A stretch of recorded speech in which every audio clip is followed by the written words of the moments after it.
There is a moment in television history that stops you cold.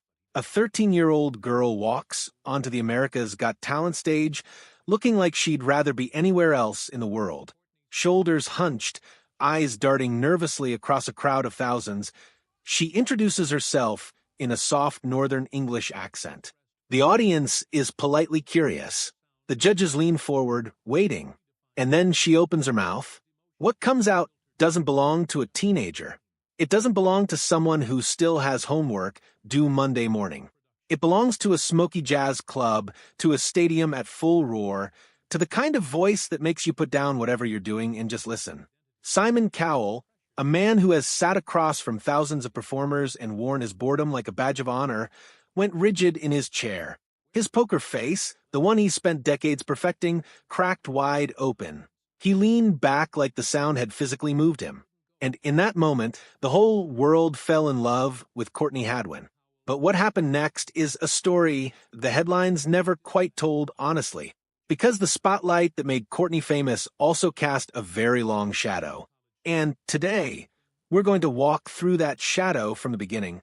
Before the golden buzzer, before the record deals and the viral videos and the talk show appearances, there was a small girl in a small village doing what she loved most, singing. Courtney Hadwin was born on July 6, 2004, and grew up in Heselden, a quiet former mining village tucked near Hartlepool in County Durham, in the northeast of England. It's the kind of place where everyone knows your name, and ambitions tend to stay local. But Courtney's voice had no interest in staying local. She grew up in a close-knit household with her parents, Paul and Anne-Marie, and her younger siblings. Music wasn't something imposed on her. It was something that grew naturally, the way certain things do in people who are simply born wired for it. She sang at home as a little girl, graduated to musical theater, and then somewhere around the age of 9 or 10, according to her own recollections, she started singing properly. She started to understand that her voice was something different. The first real proof came during a lunchtime open mic at school when an 11-year-old Courtney stood up and sang Say Something by A Great Big World and Christina Aguilera. Someone filmed it on their phone. Someone uploaded it to Facebook. And suddenly classmates and community members who had no idea this girl existed were stopping her in the hallway asking, where did that come from? What followed was years of quiet, determined work. She buskied in local spaces to fund singing lessons, attended multiple vocal academies across the region, and began competing in local and regional talent contests. In 2015, she reached the grand final of Teenstar UK. In 2016, she won Hartlepool's Performer of the Year award. That same summer, she opened for Sister Sledge at the South Tyneside Festival in front of over 18,000 people. She was 12 years old. Then came The Voice Kids UK in 2017, where she auditioned with a blistering rendition of Tina Turner's Nutbush City Limits, earned herself a spot on Danny Jones's team, and advanced all the way to the final. By the time she was invited to audition for season 13 of America's Got Talent in early 2018, Courtney Hadwin was not a raw unknown. She was a seasoned performer who had been working toward this her entire young life. She just didn't look like it when she walked out on that stage. The audition itself has been watched hundreds of millions of times, and it still doesn't get old. She walked out looking nervous, almost apologetic about taking up space.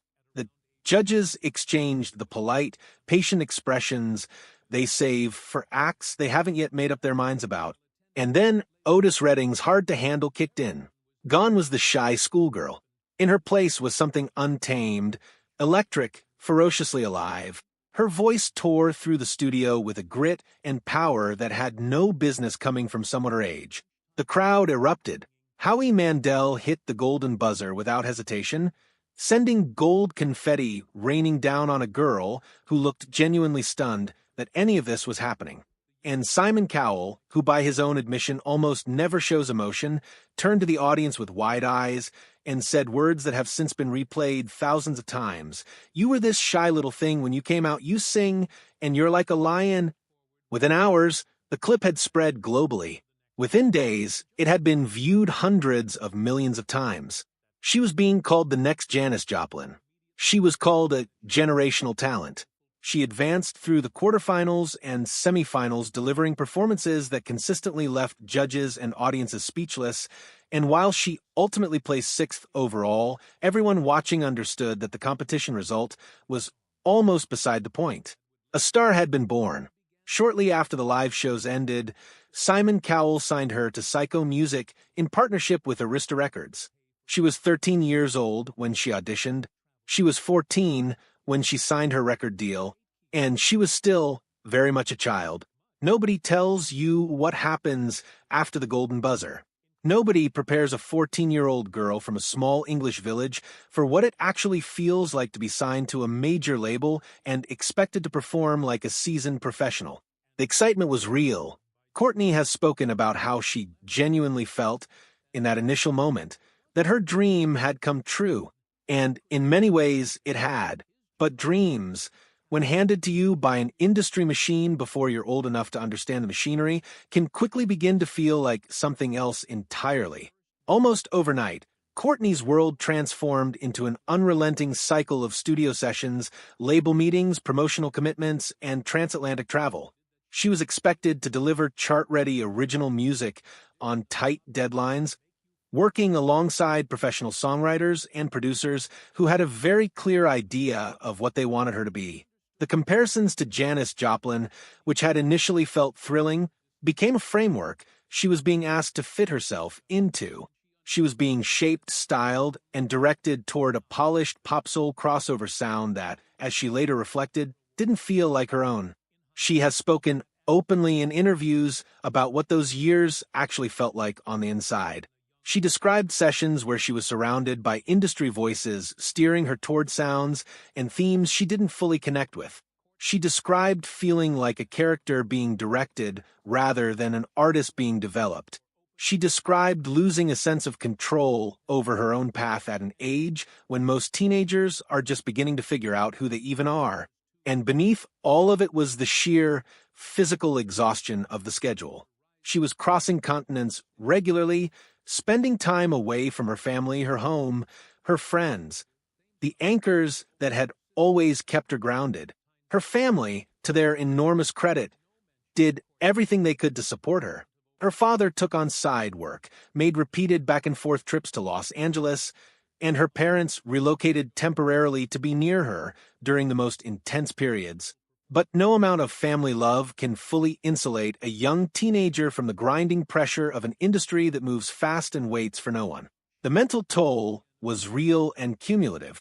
Courtney has spoken about burnout, about overwhelm, about the particular kind of exhaustion that comes not just from hard work, but from performing a version of yourself that doesn't quite fit. She was carrying the weight of enormous public expectation while privately struggling to feel like herself. If you were following Courtney's career in the years after her AGT breakthrough, you might have noticed that something gradually went quiet. The social media posts slowed down.